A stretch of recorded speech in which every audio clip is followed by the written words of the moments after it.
What's up, guys? Welcome back to episode 13.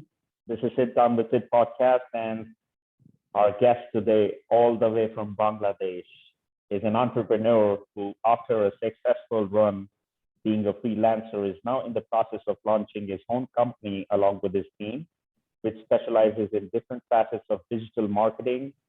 That includes SEO, social media marketing, video production, and analytics. Our guest holds a bachelor's degree in computer science from Bangalore University, India, and also holds a master's degree in marketing from the Canadian School of Management, which is in Bangalore, India as well. He currently resides with his wife and kids in Bangladesh. Without any further ado, let's welcome our guest, Mr. Rana Prashad. How are you, Rana? Thanks for being on the podcast. I am fine. Um, it's an honor from my end to be with you, with your Sid beside you, Sid with Sid. Thank you so much, Rana. The honor is mine also to have you. Rana, before we get into this amazing subject, where we'll talk about Bangladesh, its economy, the lifestyle. Why don't you let our audience know a little bit about your background, where you were born, and once again, a little recap of yourself. Okay. Thank you so much. Both of my parents were a school teacher in Bangladesh. So I was born in a very little village, a kind of village in Bangladesh. Getting birth in teacher's family usually inherited me some core values of life. Being an elderly son of a lower middle class family, I learned to struggle at very early stage of life. I completed my high school and higher secondary from very ordinary institutions in Bangladesh. In context of that particular time in Bangladesh, I dreamed big and flew to India, and I had 2 degrees. Bachelor degree from Bangalore University, BSc in computer science, and MBA from Canadian School of Management, Bangalore. But actually, those were degrees only. I started feeling my urge for being an entrepreneur. Even in those days, I thought I had the opportunity of working in some reputed organization like Shopperstop. Now, besides my retired parents, I live with my 2 kids, my school teacher wife. I have only brother who teaches at a university in Bangladesh. Very good. So Rana, let me ask you now, how was it growing back in 1980s in Bangladesh? We are in 2021, and there has been a tectonic shift in the economic growth and other factors, which we will go into in detail. But just give us some explanation, or how was it, back then? You mean to say now and then? Yeah. So before we compare now, what was it growing up in Bangladesh in the 1980s when you were born? First of all, when I born, it is 1980s. So exactly, I unable to recall those days. That economy, especially economy, but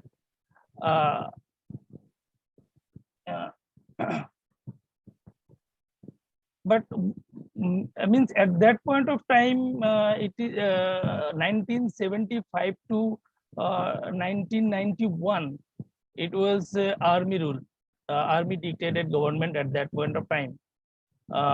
So everything, we didn't have the government, like what we have now, the No. political government.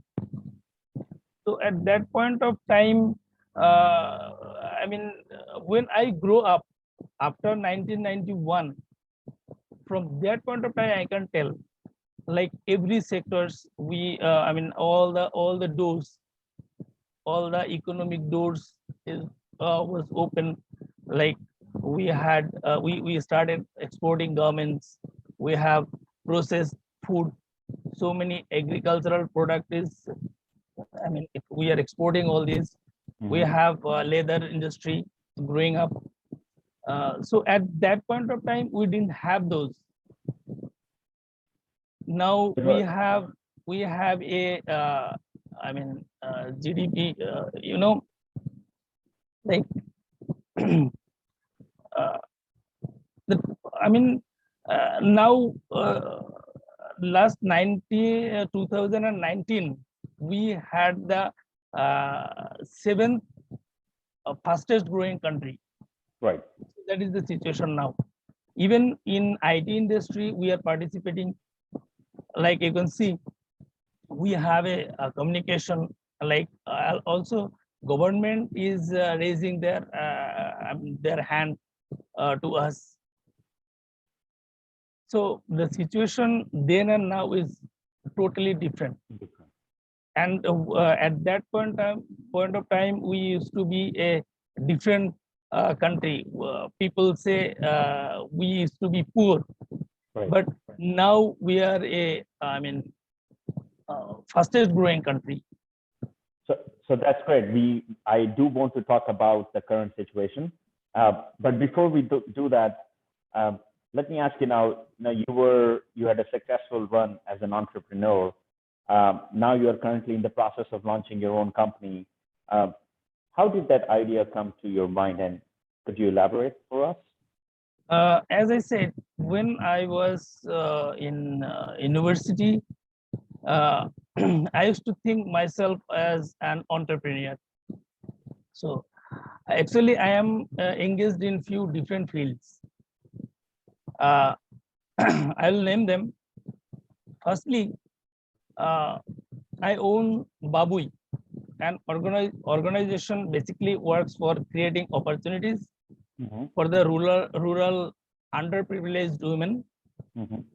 They are my prime workforce, and you know, they prepare handmade tools, traditional clothes, and many ancient type of artwork.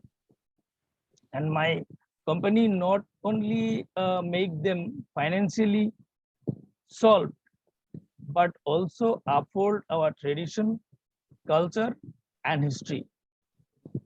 Secondly, I established Face Foundation, a non-government organization for working with people who live under poverty line. It also aims and improving their stand of life through creating opportunities in the field of business and schooling. I, along with 6 other directors, run this company currently. Now, the third point is freelancing.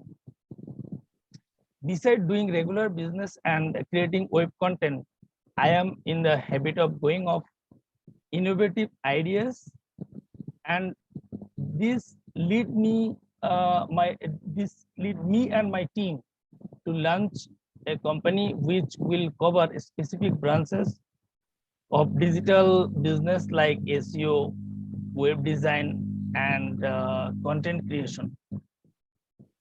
Also, I am in a structural development of affiliate marketing for US market. You are doing great. I mean, that's pretty impressive. I'm really happy to hear that, Rana. You know, I've known you for years, and to see you progress, it's just an amazing feat. You know, so now before we get into our topic now about Bangladesh, I just want to share some points for reference so the audience knows a little bit history about Bangladesh. Okay, and if you want to add something to it, please go ahead.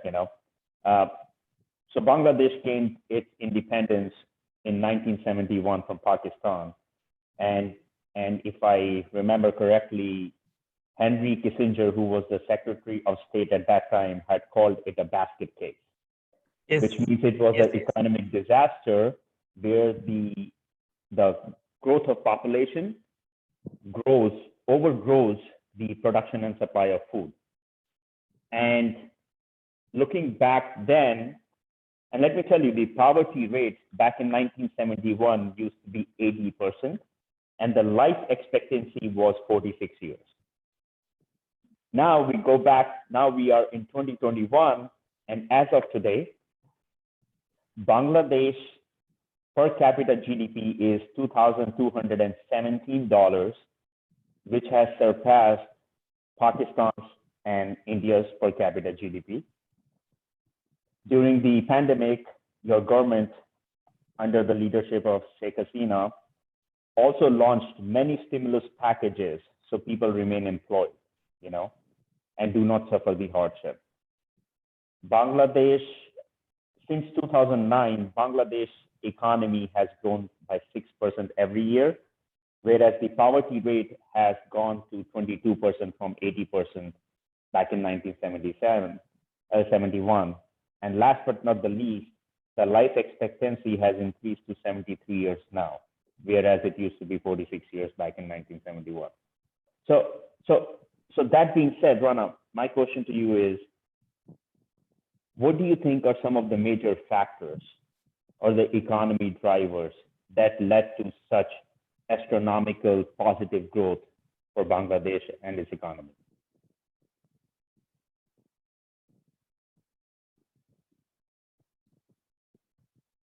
Okay.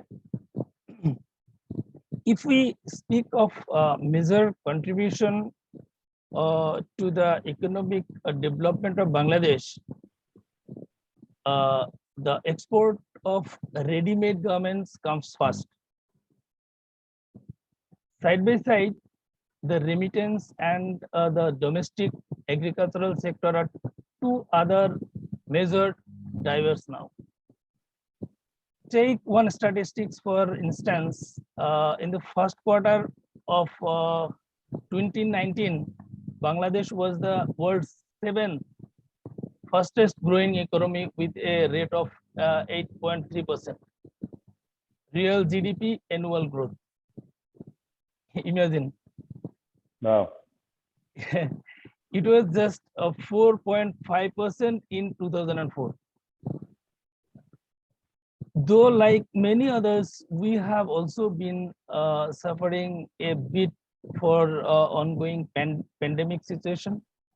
The government has been focusing on export-oriented industrial sectors like textiles, shipbuilding, fish, and seafood. Jute, leather goods as well. Pharmaceutical industry, steel, food processing, telecommunication are also on the way of rising. Beside of that, freelancing opportunities are increasing day by day. So these are some of the major factors, Factors has kind of led to the Bangladesh economic growth.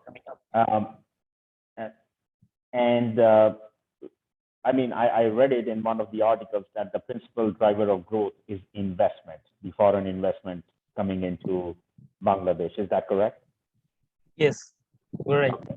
So that's a very positive and good sign when foreign countries come to your country. That hires more laborers and creates more job opportunities, which increases the economic growth. So that's great. Now, I want to discuss with you a couple of one of the key important things: the education system and the female labor force participation. Could you tell us? Let's talk about the female labor force participation. What do you know about that, and do you think that is helping the economy as of now? Yeah, I will I mean, okay. I will divide it in your question into two parts. Okay. First is Bangladeshi education system, and the other part is the female labor force participation. Well, the education system in Bangladesh is still founded in British rule. Like many others, it consists of three levels: primary, secondary, and the higher education. The first level, first two levels are compulsory. The government has a significant success in developing the situation by giving incentives to ensure the participation of the female and the poor. Primary education lasts 8 years and secondary education lasts 4 years, and it is divided into lower and higher level. Public examinations are usually held after the completion of each level of schooling. I would like to mention here the government has introduced OBE, curriculum for education, means the object-based education system. Now students are now very aware of their learning outcomes. You can consider this a very small level, very small portion when they learn, as well as after completion of one particular segment or a class, they will come to know after reading this what are the outcomes, what they can be. So which is a very a modern thought by the government. Okay, at a higher education level, around 53 public universities we have, and along with that we have more than 100 private universities. They are now contributing to the sector. Many of them are doing quite good, like BUET. I think you might have heard about it. Bangladesh University of Engineering and Technology. Okay. And the University of Dhaka. Others are trying hard to provide up to the mark education. Now come to the female labor force participation. I would like to use a statistics here. On the basis of the study of World Bank in 2020, it was 44.8%. Oh, wow. Yeah. Look, a ready-made garments industry is largely depend on the females. If you visit any garment industry in Bangladesh, I'm sure you will be astonished to see how they contribute to the development of our economy. The females are traditionally good at understanding the issues of clothes. They are largely chosen. Apart from it, the participation of female labor force is on the way to increase in almost every sector in Bangladesh. So the 44 so Rana, the 44.8%, is that only in the ready-made garment section or sector, or is that in all the sectors of all the sectors? That's pretty diverse, though. That's a very high number, for an upcoming developing country. That's phenomenal. Go ahead, please. Yeah. In many sectors, some policymakers go for making a balance in participation. I think it's really a good sign in our growing economy. Wow, that's phenomenal. I actually also, I think there was an article written by United Nations which said that accepting women's labor market participation improves the economic position and also stimulates the efficiency and development potential of the economy, just as you mentioned. So I mean, this is once again, this is an eye opener for me personally. Great facts, great number. That being said, Rana, let's talk about a concept which is very popular now in Bangladesh, the digital Bangladesh, which is an ecosystem, which is a program created by a government for digital entrepreneurs. What is your take on this concept? Can you give us your thoughts on this, please? Yes, I mean, very good question. Well, the concept is newly emerging in Bangladesh. So the entrepreneurs are in fact working in a very new field. In this regard, they needed an effective platform and all-out support. I must thank to the government for extending hands for these global representatives. Look, many digital innovations are developed not within the organization. Rather, innovation-driven entrepreneurial ecosystems where various stakeholders in the field, they collaborate and cooperate. But I must say, digital entrepreneurship ecosystem, that means DEs are still limited, and there are not been significant research or study in this area. Undoubtedly, it has a great significance, but we have to go a long way regarding this. We must remember organizing DE is really a challenging task because stakeholders of DE are self-organizing and are not governed by any authority. Right. So do you think this will help the younger professionals, upcoming younger professionals a lot? Do you think it will benefit their future in the long run?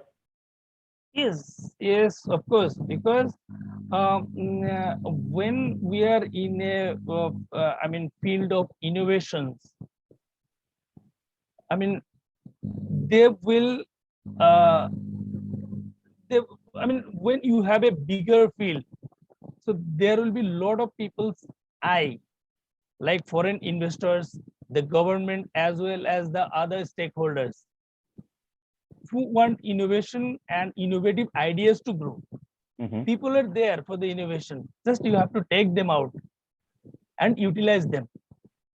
So that will be a very helpful for young entrepreneurs. So Rana, I have to definitely ask you this. What is basically Bangladesh? What is the culture in Bangladesh and some of the common traditions? Well,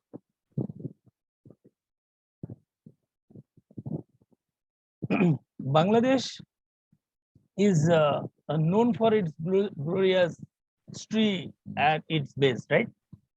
So, after 1947, we became the part of Pakistan. And with the leadership of our father of the nation, Bangabandhu Sheikh Mujibur Rahman, and with the help of India, I must say, with the help of India, we secured our independence, our ownness in 1971. Since then, we have been doing well with the development in important sectors, though we had to struggle with the military rules for a few years. But our present Prime Minister Sheikh Hasina is in her third term now. And I must say the country is on the Trump march. We are competing the global market in almost every important sectors now. So that's more of the economy. Like I'm talking about like general. What's the culture? What is the tradition? What are some of the popular tourist attractions for Bangladesh? In Bangladesh. Okay. The I think Bangladesh is really full of natural beauty. Though it is very small in size, we are a deep green all over the country. We have plants everywhere. In fact, the rivers, the coasts, the beaches, archaeological sites, religious places, hills, forests, waterfall, tea gardens surrounding it. The Sundarban, the historic mosque in the city of Bagerhat, ruins of Buddhist Bihar at Paharpur are the 3 UNESCO World Heritage Sites in Bangladesh among 1,154, I believe. Oh, wow. To observe the beauty of nature, huge amount of domestic and foreign tourists visit the country and its tourist attraction sites. Some more tourist spots are Cox's Bazar. Cox's Bazar is the 3rd longest beach on the planet. We have a freshwater swamp at Ratargul. We have Madhukunda waterfall. We have Satchari National Park. We have Kuakata Sea Beach. From there, you can see sunrises and sunset from the same place. Wow. Rana, a very personal question though here. Thanks for letting us know, all the famous spots in Bangladesh and the culture and traditions out there. Who is your role model in life?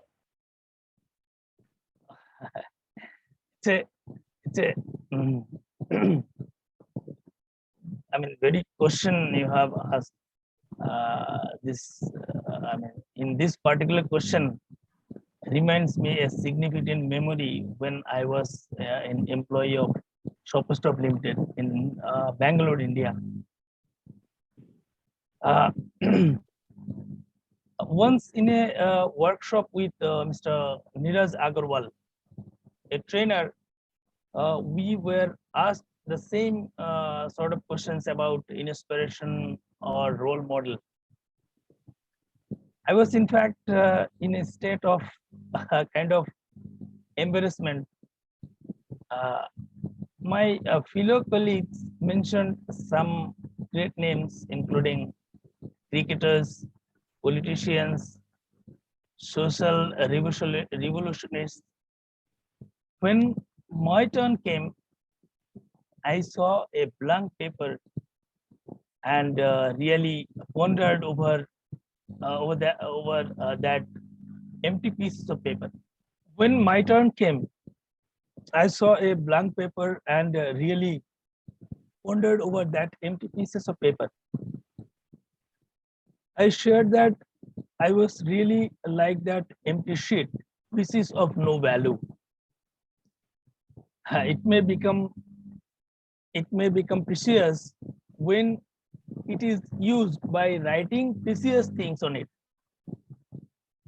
I thought I had contributed nothing, and what I wanted then was to start writing on that page of life. I must say the situation remains the same for me now. Still, the thought of that blank page works and as an inspiration to me, and I have given trying to work with the blank page of life. This may seem very symbolic to you, but to me, this is really makes a true sense. Very interesting response. Uh, Rana, the last question for you here before we end this. What is your message to the audience, to the people for Bangladesh? You're representing them. What is your final message to the audience who are watching this podcast? What I believe is we are now, you and me, the communication, I know you and you know me. It's a part of globalization, right? The concept of globalization has brutally affected by the capitalization. But if we consider this a true goal, we should work together, irrespective of nation, caste, and create considering a global village.